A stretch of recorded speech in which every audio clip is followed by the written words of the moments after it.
realmente um tremor inevitável. Eu tenho amores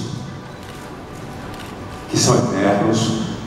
Minha mulher, Vera, minha filha, Júlia, e tenho amores efêmeros, como é efêmero o próprio teatro, que fica só na memória das pessoas, que não viu. Essa efemeridade do teatro me encanta muito. E eu tenho amores com essa característica com dois homens, Cláudio e Charles.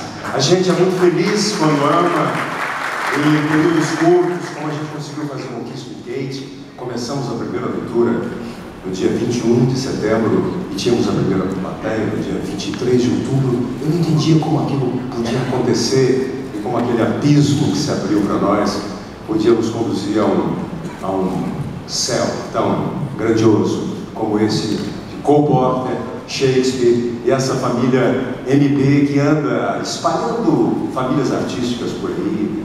Eles sempre criam pequenas famílias. Então, esse quarteto da minha vida, um quarteto eterno, Vera e Júlia, e esse quarteto tão fugaz e transitório, que é para sempre também Charles e Cláudio. Muito obrigado.